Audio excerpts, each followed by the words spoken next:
Merci d'avoir pris ce temps sur votre agenda sûrement bien chargé. Pour nous y introduire, je vous propose de prendre l'évangile selon saint Marc au chapitre 3, où on voit Jésus emmener ses apôtres en retraite.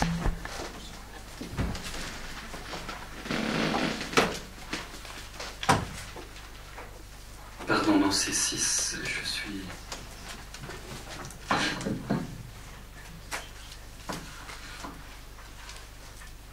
Non. C'est 6.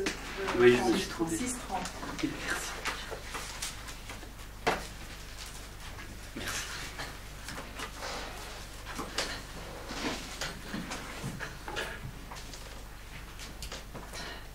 Les apôtres se réunissent auprès de Jésus et lui rapportent tout ce qu'ils ont fait et enseigné.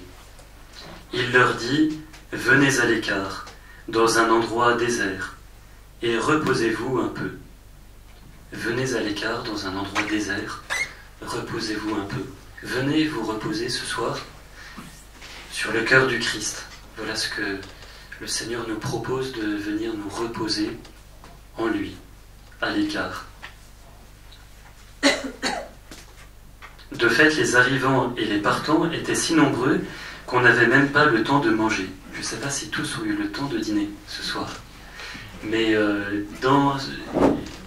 dans la vie de l'Église, tout simplement la vie humaine aujourd'hui, mais il arrive assez fréquemment ce genre de choses, où du moins où l'emploi du temps se bouscule. Eh bien, Jésus voit ça, il en est bien conscient. Il voit bien que les disciples là sont trop pris et qu'ils ont besoin de se poser. Jésus voit nos besoins de retraite, et c'est peut-être ce qui vous a conduit ce soir, c'est que le Seigneur a senti que c'était bien qu'il y ait ce temps de cœur à cœur, ensemble avec lui. Ils partirent donc dans la barque pour un endroit désert, à l'écart. Les gens les virent s'éloigner et beaucoup les reconnurent. Alors à pied de toutes les villes, ils coururent là-bas et arrivèrent avant eux. Voilà que le temps de désert est un peu raté.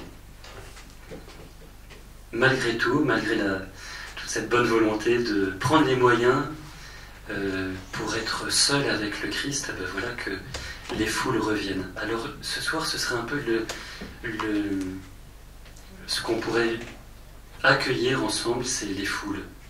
Les accueillir, qu'elles reviennent, mais qu'elles reviennent comme le Seigneur les fait revenir. C'est-à-dire que nous puissions contempler l'humanité vers laquelle le Seigneur nous envoie, l'humanité dont nous sommes, contempler notre vocation humaine, mais contempler aussi, du coup, ceux et celles que vous rencontrez par votre vie chrétienne, par vos missions, par tel ou tel engagement, par tout simplement votre famille, première mission aussi. Tous ceux que vous rencontrez, ben voilà, c'est des personnes d'une manière ou d'une autre qui ont soif du Christ, qui le cherchent, comme ces foules qui font tout pour retrouver le Christ. Alors le Seigneur va nous les redonner d'une certaine manière. Mais il va nous les redonner dans son regard. En tout cas, c'est ce que nous lui demandons.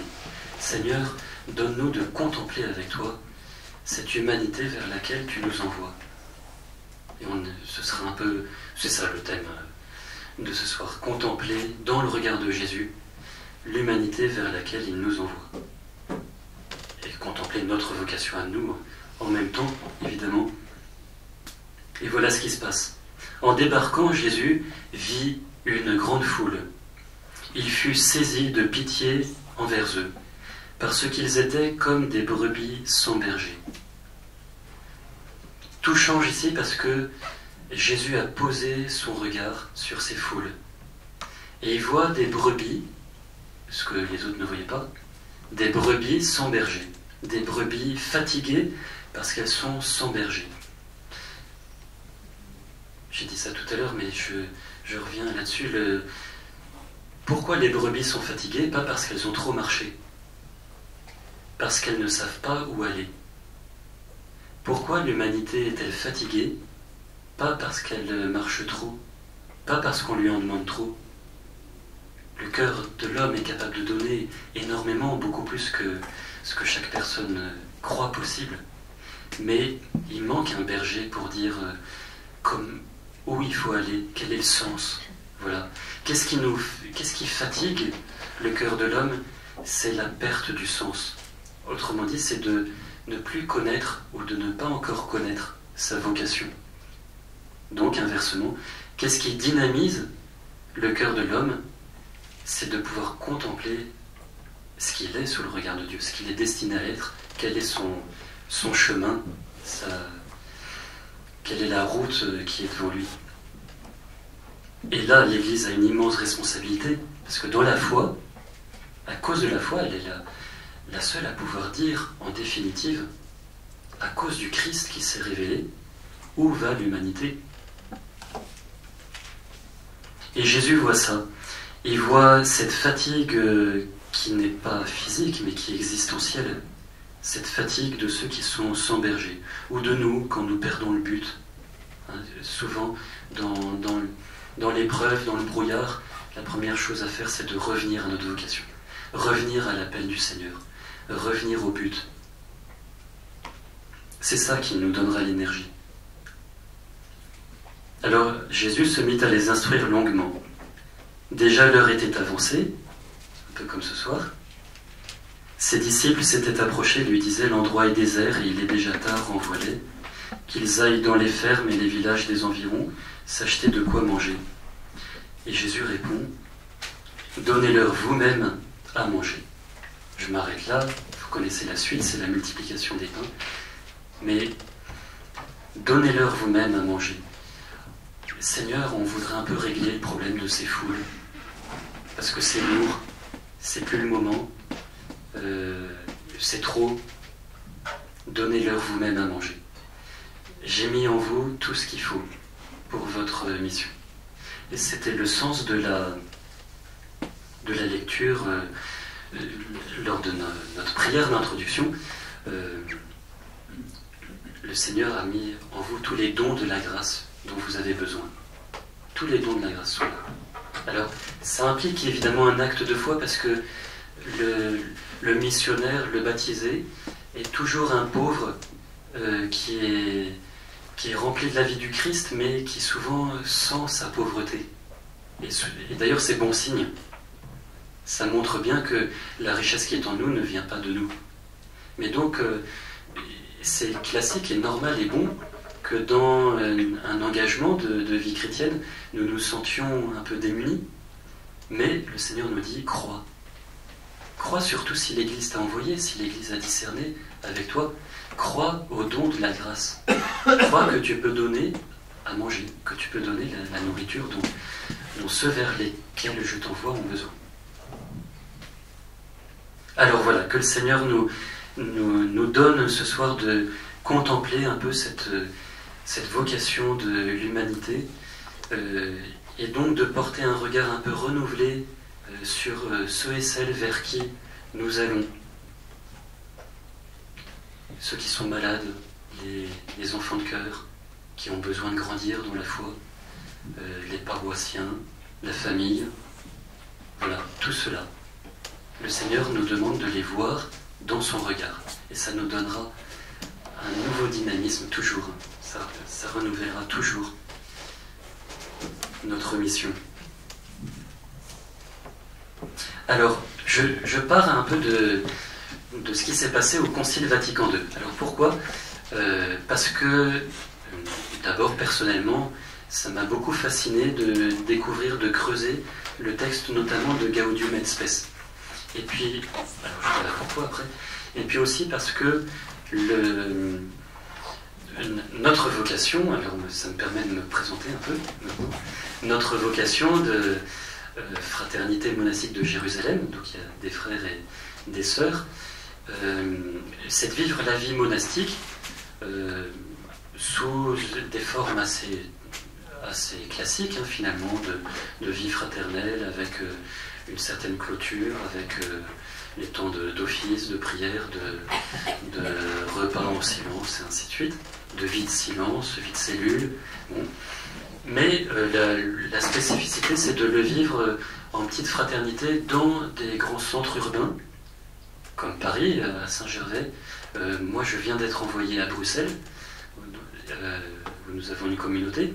Et puis, nous sommes aussi à Strasbourg, à Montréal, à Varsovie, en Pologne, à Cologne, en Allemagne. En Italie, nous sommes à Florence et à Rome. Voilà, il y a 10 implantations comme ça. Et nous sommes aussi au Mont-Saint-Michel et à Vézelay. Et le Mont-Saint-Michel, c'est ce qui est notre présence là-bas, c'est ce qui justifie un peu ma présence ici, parce que c'est là que c'est établi un magnifique lien avec Monseigneur Lalanne, et donc qui nous connaît bien notamment par le Mont-Saint-Michel, hein, quand il était évêque de Coutances et Avranches. Et puis voilà, donc comment se fait le lien. Voilà. Et notre vocation, c'est vraiment d'abord d'être dans la ville, pas premièrement comme œuvre évangélisatrice, pas premièrement même pour mettre la prière dans la ville, mais premièrement pour contempler l'humanité qui est là et à travers laquelle Dieu se révèle. Alors évidemment, quand on dit ça, c'est plus mystérieux que si on disait oui, c'est faire les offices pour que les gens puissent venir prier. Ce qui est vrai aussi, absolument.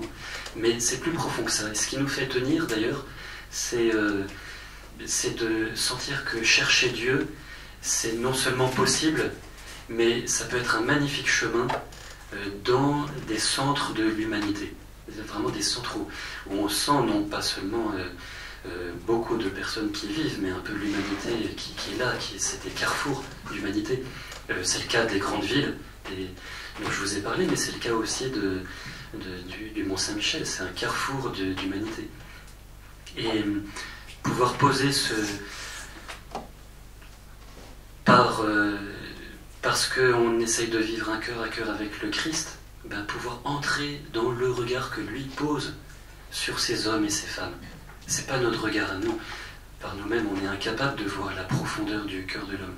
Mais dans la familiarité avec le Christ, on peut épouser un peu son regard. C'est ça, contempler. C'est entrer dans le regard de Dieu. C'est pas voir un beau spectacle, hein. C'est entrer dans le regard de Dieu. Donc dans la vérité des choses et des êtres. Parce que la vérité, c'est celle qui est sous le regard de Dieu. Et sous le regard de Dieu, les choses changent beaucoup. Au Mont-Saint-Michel, les foules qui viennent ne sont pas des touristes ennuyants qui gênent notre vie de prière. Sous le regard de Dieu. Sous le regard de Dieu, ce sont des brebis, souvent sans berger, fatigués, qui cherchent peut-être à travers leurs vacances, mais déjà quand ils arrivent dans l'abbatiale, c'est déjà autre chose. Ils sont plus simplement touristes. Quand ils restent 20 minutes ou 30 minutes à un office, ils sont plus touristes. Il y a déjà autre chose qui s'est éveillé dans leur cœur. Et voilà, notre vocation, c'est un peu d'entrer dans ce regard du Christ. C'est pas notre vocation à nous, c'est la vocation même de l'Église. Hein. Mais c'est vrai que notre communauté, elle existe sans doute à cause de ça, de vivre de cette grâce de l'Église qui est de contempler le monde, l'humanité dans le regard du Christ. Or, c'est vraiment ce qui s'est passé au Concile Vatican II. C'est là que j'arrive au Concile. À cette époque-là, tout était prêt pour que le rapport entre l'Église et le monde soit un rapport de conflit, de méfiance, de peur. Vraiment, humainement, tout était là. Il y avait cet athéisme massif, tel qu'il n'a jamais été connu dans l'histoire, à ce point-là.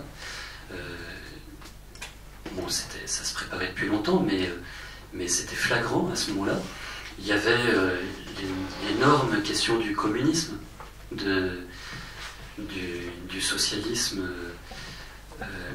systématique, idéologique de cette époque-là, ouvertement, avec sa volonté ouvertement de destruction de l'Église. Voilà dans quel contexte on était. Et c'était des philosophies, des pensées qui semblaient envahir le monde sans limite, quoi. Et l'Église, de plus en plus, aurait pu se sentir, comme ça lui est arrivé, hein, se sentir comme citadelle assiégée, perdant toutes les brebis. Et au Concile Vatican II, le texte, la constitution qui parle le plus de ce rapport avec le monde, hein, la constitution pastorale Gaudium et Spes, est en fait, premièrement, surtout toute la première partie, est vraiment une contemplation. Une extraordinaire contemplation. Contemplation du projet de Dieu sur l'humanité, contemplation de la vocation humaine, et sous deux angles, hein, deux grands angles, et ça on va le creuser un peu.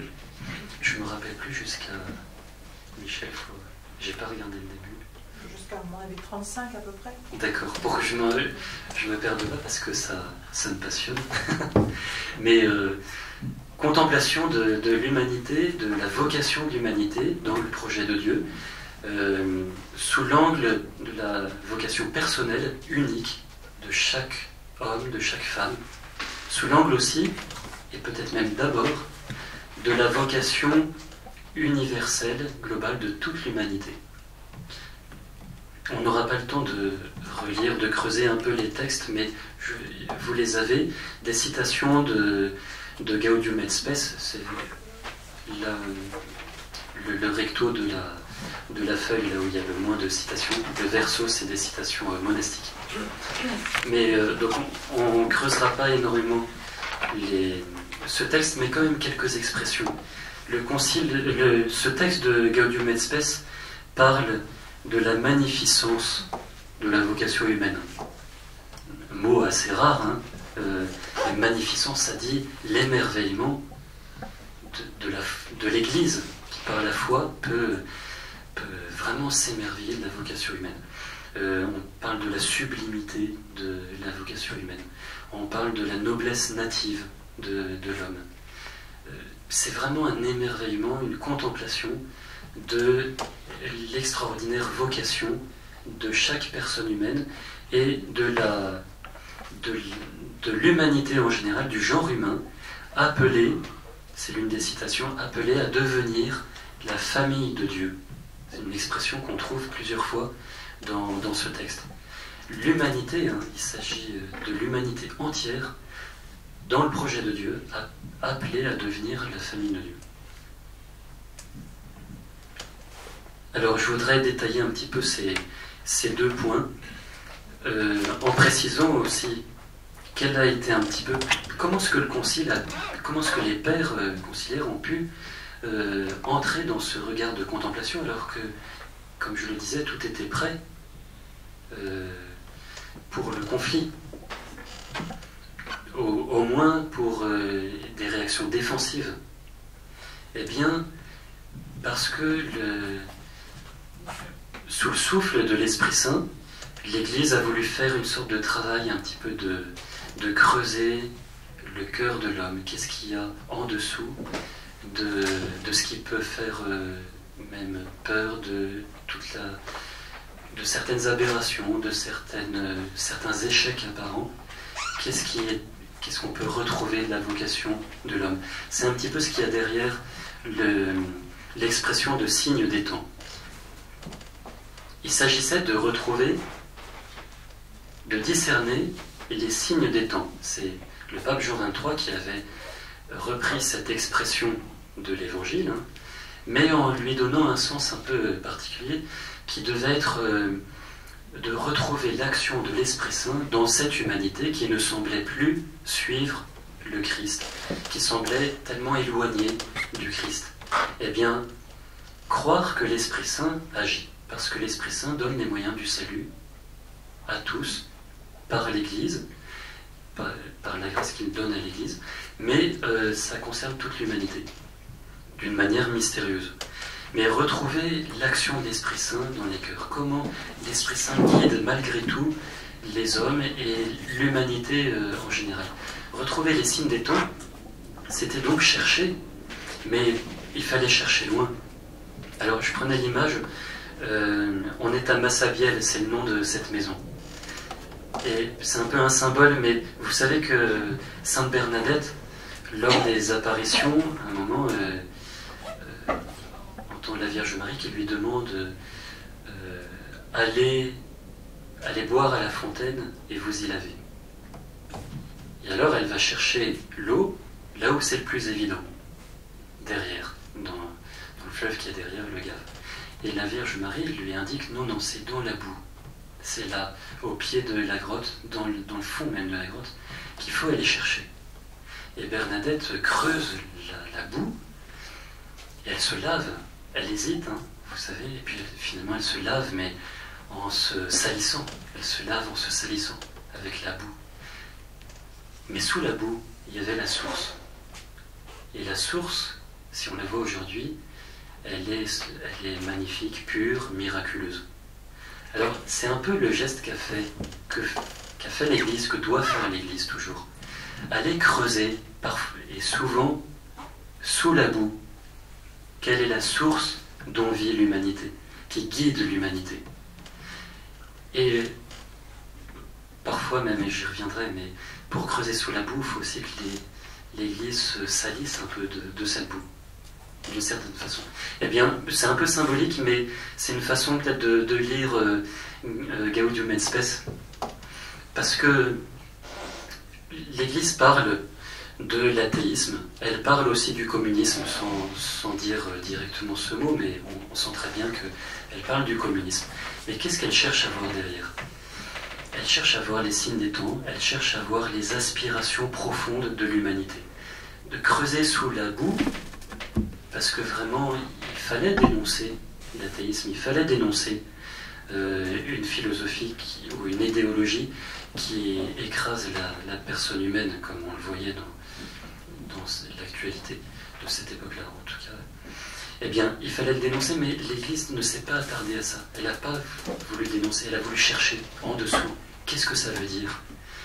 Et on sent que les pères trouvent sous l'athéisme le désir de la liberté de l'homme, de l'autonomie, que l'homme prenne en main sa destinée. Eh bien, sous cette aspiration, voilà le signe des temps, sous cette aspiration à l'autonomie même de la conscience, les pères ne disent pas attention, c'est dangereux. Ils disent ça vient de Dieu. Ça vient de Dieu. Ils disent voilà, ça c'est la vocation de l'homme. Parce que l'homme a vocation à prendre en main son destin pour se décider devant Dieu, pour répondre à cet appel fondamental qu'il reçoit.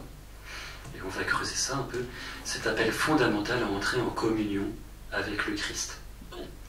Et l'homme est fait, est constitué pour être libre, pour répondre librement par amour à l'amour. Eh bien, c'est ça la source. Ça peut,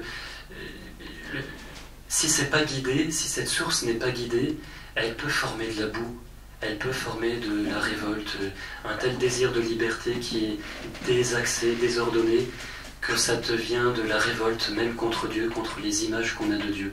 Mais il ne faut pas s'arrêter là, il faut creuser en dessous. Qu'est-ce qu'il y a ? Il y a quand même le désir de Dieu derrière. C'est une leçon pour nous.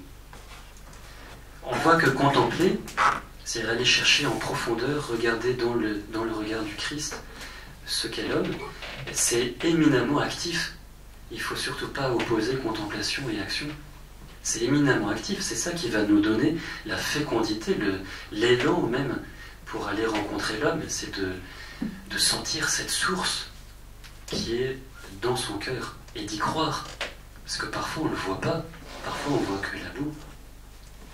Ce matin je parlais aussi de ça. Il y a un jeune à Bruxelles qui est gardien de prison pour mineurs. Lui, c'est un jeune qui vient vivre un temps d'adoration régulier dans l'église où nous sommes, et il vient déposer tout ça devant le Christ. Et il nous disait, ces jeunes mineurs, il y en a qui ont commis des crimes vraiment terribles, eh bien, c'est souvent ceux qui ont commis les crimes les pires, qui ont les questions existentielles les plus fortes, et qui sont le plus assoiffés de sens, de comprendre le problème du mal, de comprendre pourquoi la violence, pourquoi, et finalement vers où on va, et est-ce qu'il y a quelque chose derrière la mort. Voilà, la soif du cœur de l'homme, on ne peut pas l'écraser, ça. Même le péché, des péchés terribles, ne peuvent pas étouffer ça. Le péché dévie notre vocation. Il gauchit notre vocation. Et il gauchit notre aspiration à la liberté, il la gauchit. Mais il ne peut pas éteindre le désir de Dieu. Le Concile, en parlant de l'athéisme, voit ça et fait quelque chose de magnifique. C'est que l'Église, à ce moment-là, reconnaît que pour une part, l'athéisme vient du contre-témoignage de l'Église. Il fallait le faire. Il fallait le faire quand même. On se dit heureusement qu'on l'a fait, mais ça, c'est la trace de l'Esprit Saint. Cette attitude d'humilité, de reconnaître, si vous n'avez pas su répondre à votre vocation, c'est parce que nous non plus, on n'a pas été fidèles à notre vocation. Parce que notre vocation Église, notre mission, c'était de révéler votre vocation à vous. C'est ça. L'Église est un ferment dans le monde pour révéler aux hommes que le Christ est leur but, que le Christ est la clé de leur existence, que le Christ est l'alpha et l'oméga de leur existence. Voilà pourquoi l'Église existe, pour témoigner de cela en vivant déjà. En vivant déjà de cet accomplissement où le Christ nous permet de nous aimer les uns les autres, il nous permet d'être unis les uns aux autres, où le Christ nous permet de goûter déjà la puissance de sa résurrection en vivant avec lui, en dépassant déjà le mal qui faisait sans cesse tomber l'humanité, en pouvant... Voilà, dans l'Église, en vivant de la miséricorde, on vit déjà de cette résurrection, cette puissance de dépasser le mal, même le Christ qui transforme le mal en bien. C'est ça, de vivre déjà de ça. Et si l'Église vit de ça, le monde va le sentir, parce qu'il a soif de ça. On va... À propos de cette aspiration à la liberté, à cette dignité de l'homme qui saisit son destin devant Dieu, dans les textes de Gaudium et Spes, il y a vraiment une contemplation du cœur de l'homme. Je voudrais quand même vous donner quelques citations, mais par son intériorité, l'homme dépasse l'univers des choses. C'est à ses profondeurs qu'il revient lorsqu'il fait retour en lui-même, où l'attend ce Dieu qui scrute les cœurs. Et où il décide, l'homme, il décide personnellement de son propre sort sous le regard de Dieu. Quand il descend, l'homme, dans son intériorité, il atteint le tréfonds même de la réalité. Et puis aussi, définition fameuse, la conscience est le centre le plus secret de l'homme, le sanctuaire où il est seul avec Dieu et où sa voix se fait entendre. La conscience de tout homme, là on ne parle pas seulement de l'Église et des baptisés, de tout homme, sanctuaire où il est seul avec Dieu et où sa voix se fait entendre. Un autre texte dit que chaque homme est créé dans ce dialogue avec Dieu. Voilà. Cette invitation que Dieu adresse à l'homme de dialoguer avec lui commence avec l'existence humaine. Car si l'homme existe, c'est que Dieu l'a créé par amour, et par amour ne cesse de lui donner l'être. Si nous pouvions voir chaque personne comme ça, comme une personne qui est en dialogue,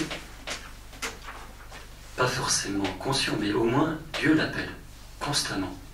Et cette personne existe simplement devant moi, parce qu'elle est désirée de Dieu à cet instant précis. Parce qu'à chaque seconde, on pourrait dire comme ça, mais à chaque seconde, Dieu nous appelle à ce dialogue. C'est irrévocable. Irrévocable. Les dons et l'appel de Dieu sont sans repentance. Eh bien, chaque personne existe parce qu'elle est voulue par Dieu, seule créature sur terre que Dieu a voulu pour elle-même. C'est aussi une expression de ce texte. L'homme, seule créature sur terre que Dieu a voulu pour elle-même. Eh bien, si nous commencions par aborder, déjà nous voir nous-mêmes dans cette lumière, toujours plus, et aborder les autres comme ça, avec cette atmosphère un peu contemplative qui donne force à la mission. Il y a un jeune qui s'appelle Sébastien, que nous connaissons, et qui partait avec les missions étrangères de Paris. Il partait au Cambodge pour y fonder ou y gérer, je crois, je sais plus, une école là-bas. Et alors avant de partir, il passe quelques jours de retraite à la trappe de Soligny, chez nos frères cisterciens trappistes, et il rencontre un vieux père là-bas qui l'écoute avec joie, avec émerveillement comme ça. Et il raconte tout ce qu'il va faire là-bas, et il était enthousiaste, Sébastien. Et puis à la fin, le père lui dit « Sébastien, quand tu seras arrivé là-bas, prends le temps d'oublier ton projet et aime les gens. Quand tu seras arrivé là-bas, prends le temps d'oublier ton projet et aime les gens. » Je mets ça en relation. Aime les gens, c'est-à-dire commence par regarder qui ils sont. Commence par les voir dans l'amour du Christ. Parce que sinon tu risques d'arriver en sachant déjà quels sont leurs besoins. Et tu vas être très généreux vis-à-vis d'eux, mais tu ne vas pas contempler ce qu'ils sont. Tu vas faire des choses magnifiques peut-être, et sûrement, pour Dieu, et pour eux. Mais c'est pas sûr que tu les fasses avec le Christ et avec eux. Commencer par l'amour, ça veut dire contempler d'abord. Vous voyez, on peut pas aimer sans contempler, sans entrer dans le regard du Christ, parce que l'amour qu'on a à donner, c'est pas notre générosité naturelle. Et ça, il y a un moment, ça tarit, hein, on le sait bien. Il y a un moment, vous savez, c'est comme les appareils sur batterie, hein, ça marche, ça éclaire, et puis c'est pas indéfini, hein, l'amour naturel en nous. Mais l'amour du Christ, si on n'est pas sur batterie, mais qu'on est branché, l'amour du Christ, là, le courant passe toujours, c'est infini. Eh bien, contempler, c'est brancher. Contempler, c'est se brancher sur la manière dont le Christ voit telle personne et l'humanité en général. Et ça nous permet de voir les vraies richesses de la personne.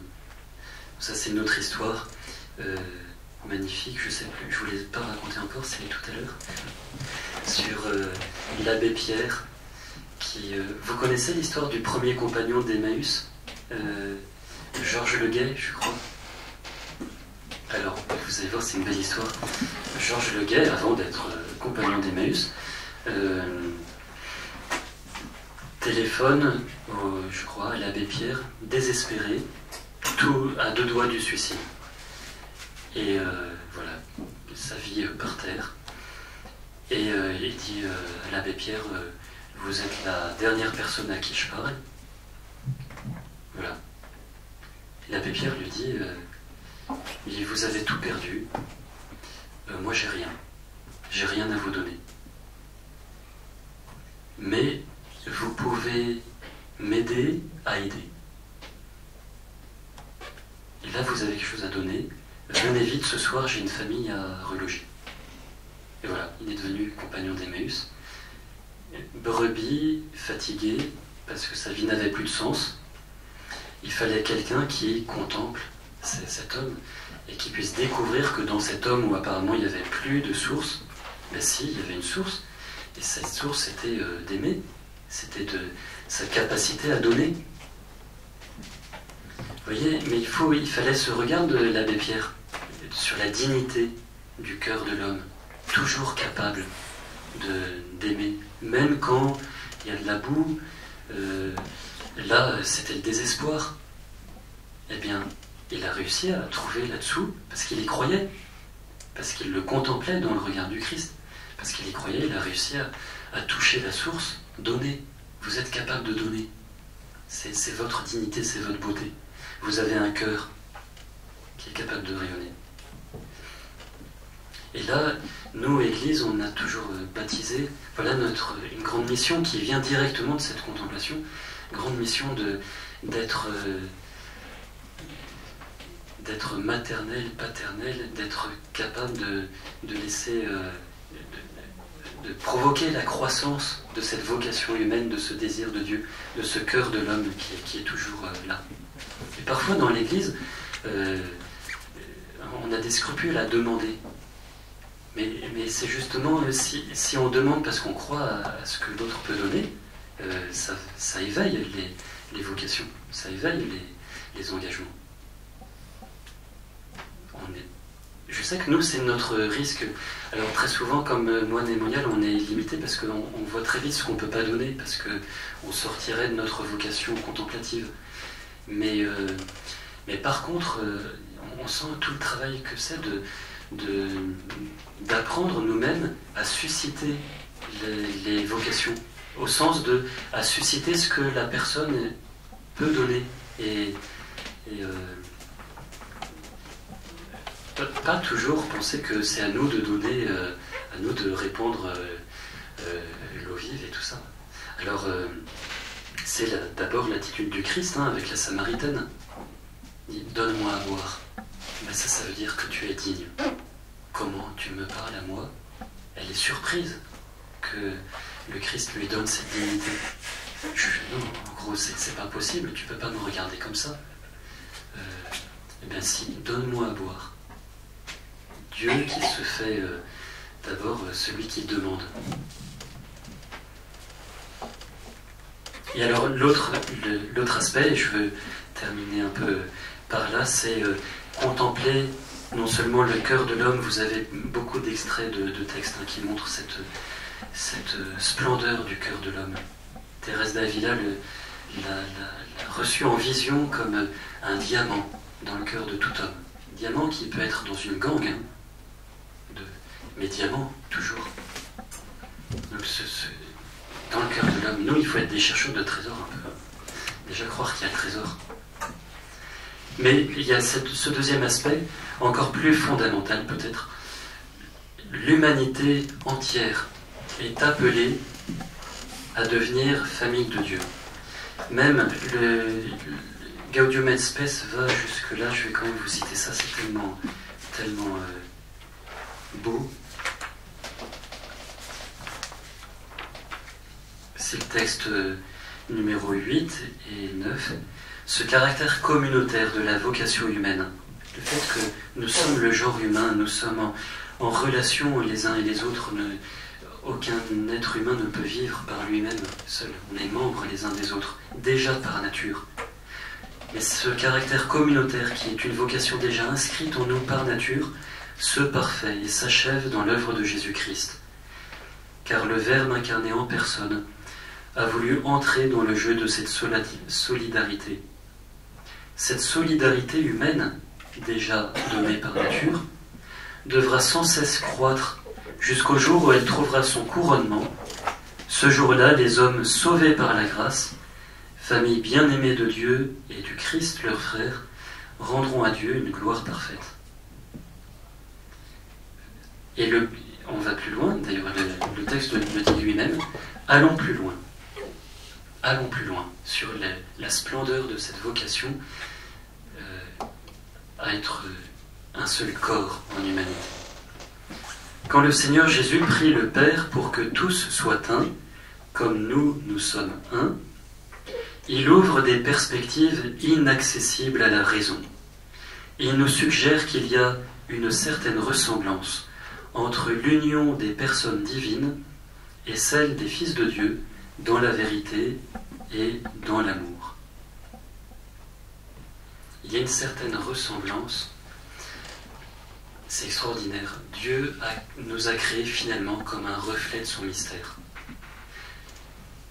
Je parlais de ça ce matin aussi, mais moi ça me touche beaucoup.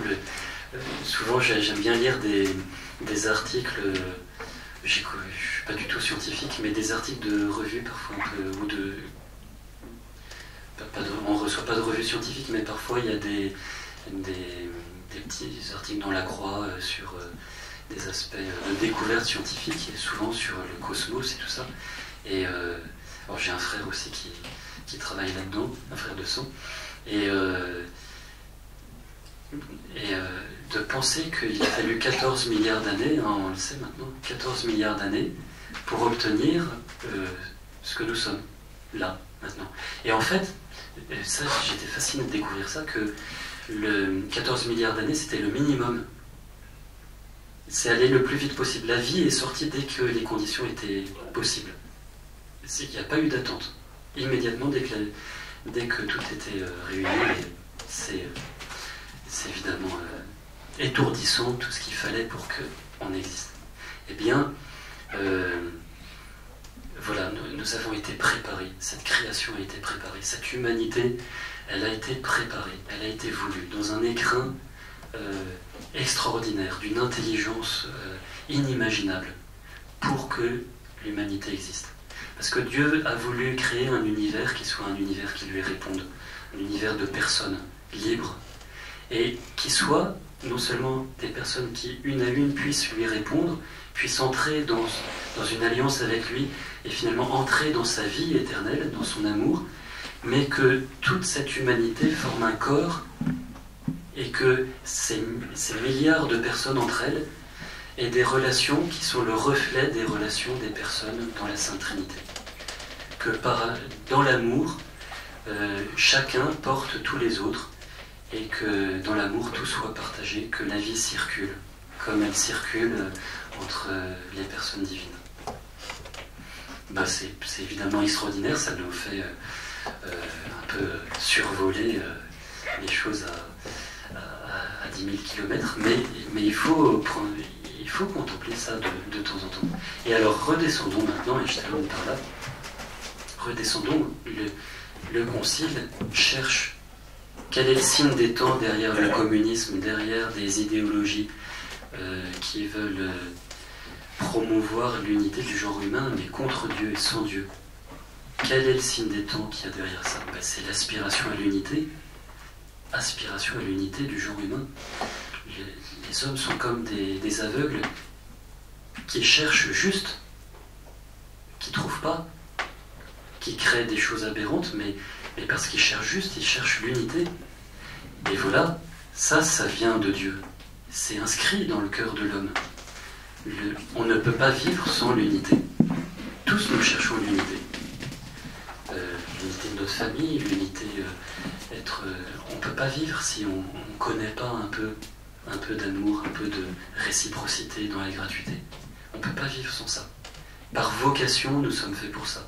Et bien ça se reflète au plan de l'humanité entière, justement dans cette époque où elle cherche à tâtons et maladroitement son unité, mais elle la cherche à travers quoi? On sent très bien que derrière Gaudium et Spes, on peut voir les mégapoles contemporaines.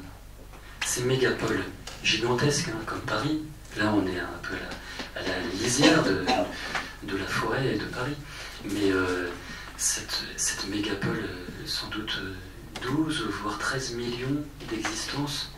Paris, c'est 2 personnes qui meurent toutes les 3 minutes de la région parisienne. 2 personnes qui meurent toutes les 3 minutes, 2 personnes qui naissent toutes les 3 minutes.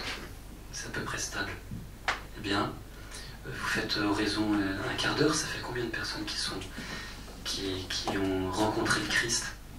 Combien de personnes qui sont lancées dans l'existence pour une existence qui n'aura pas de fin? Eh bien, sentir ça dans notre vie. Je me rappelle quand je suis revenu du Mont-Saint-Michel en arrivant à Paris, que je connaissais déjà, la communauté, j'avais déjà vécu 10 ans, mais en revenant, j'ai senti comme une sorte de filet et que tout se bloquait sur moi en quelque sorte. Et comme si, ça y est, on est tous reliés les uns aux autres. C'est-à-dire qu'on porte ensemble le poids du filet. Mais ça veut dire aussi que tout ce qu'on vit, ça a une influence sur tous les nœuds. C'est une image de saint Antoine aussi. Le filet, hein, s'il y a une maille qui se laisse entraîner vers le haut par le Christ, ben ça a une influence sur tous les autres. Hein, vous ne pouvez pas prendre une maille sans que ça tire les autres mailles. Alors croyons-le, voilà, c'est un peu notre mission, nous laisser, mais voilà, eh bien la ville, les mégapoles contemporaines, le plus facile ce serait de les voir comme Babylone.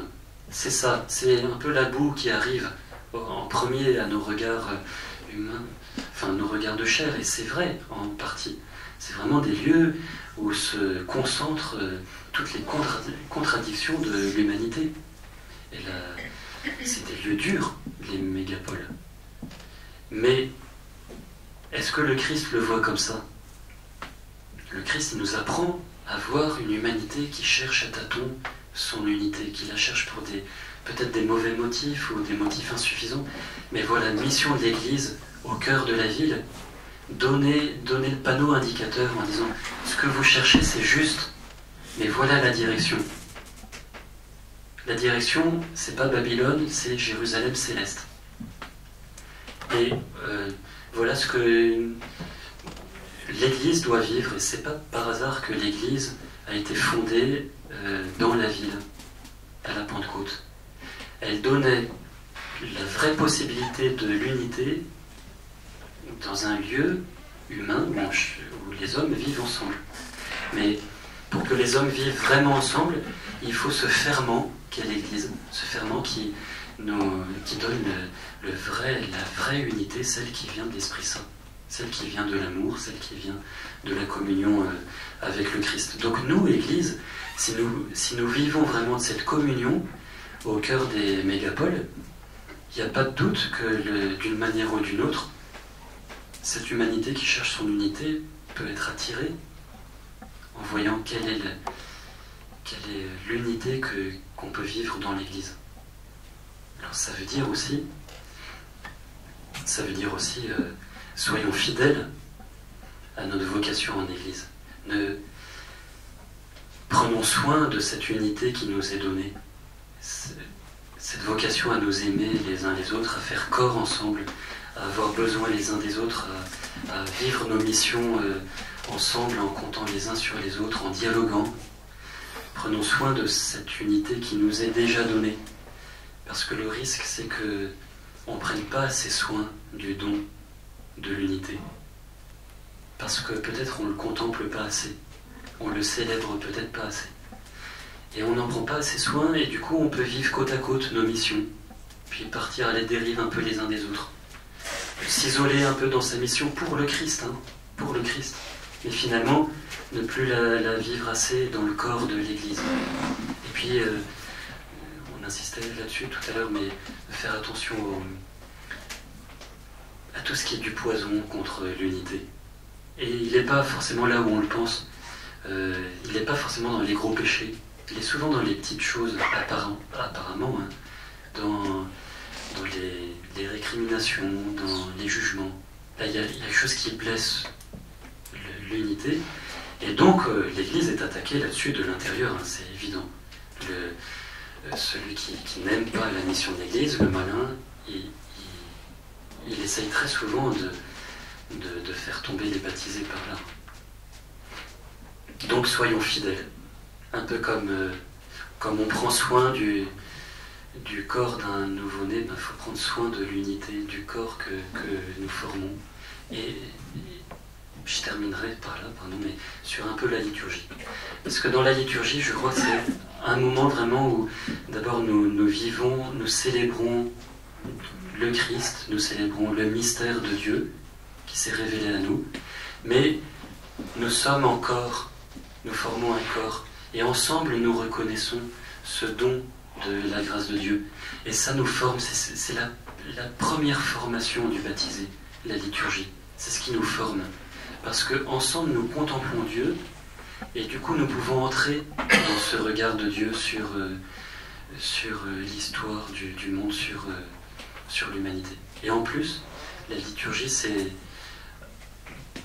Il faut en tout cas qu'elle soit une école pour qui puisse attirer le monde et que les hommes puissent découvrir leur intériorité, puissent découvrir leur cœur à travers la parole de Dieu qui résonne, à travers la communauté chrétienne qui est attirante parce qu'il y a une vérité des relations, parce qu'il y a une capacité de se pardonner.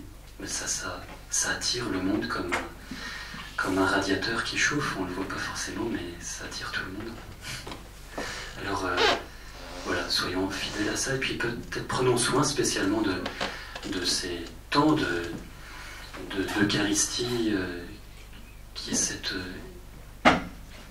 cette contemplation du mystère de Dieu qui va attirer l'homme, parce que c'est ça qui va donner le sens de chaque existence. Je m'arrête, où je raconte l'histoire de Yuki Takeshi pour finir. Pardon, je suis totalement au-delà des... Non, ça va,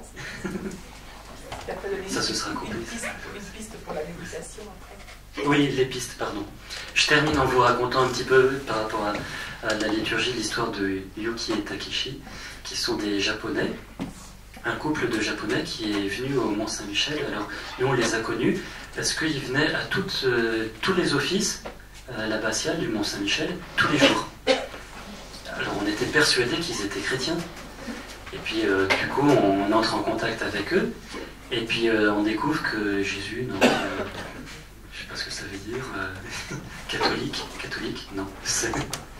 Et on découvre que non, il y avait... Alors, qu'est-ce qui s'est passé? Ils nous ont raconté. Ils étaient venus quelques mois auparavant, lors d'un voyage organisé au Mont-Saint-Michel, hein, comme il y en a des milliers par an, des dizaines de milliers de cars de Japonais. Leur groupe est passé au moment d'un office, d'une Eucharistie, dans le fond de l'abbatiale. Et là, ils sont restés, ils ont laissé tomber le groupe, ils sont restés à l'Eucharistie, et ils nous ont dit après, on était saisis, on était en larmes tout le temps. Alors on leur a dit, mais pourquoi qu'est-ce que vous pourriez comprendre? Le fossé culturel est tellement immense. Et ils nous ont dit ça. On a senti que vous étiez tourné vers quelqu'un et on a voulu savoir qui c'était. On a senti que vous étiez tourné vers quelqu'un et on a voulu savoir qui c'était. Ils ont senti le corps de la communauté, hein, en représentant. La communauté religieuse, elle est là juste pour manifester le mystère de communion qui est dans l'Église, qui est de l'Église. Et la communauté faisait corps, mais tournée vers le but, vers celui qui donne la clé de l'existence humaine. Et ils l'ont senti. Parce que ils ont la bonne boussole. Parce que tout être humain a la bonne boussole pour sentir le berger. Et il faut qu'il soit voilà. Si le Christ se révélait, il faut une certaine transparence de l'Église.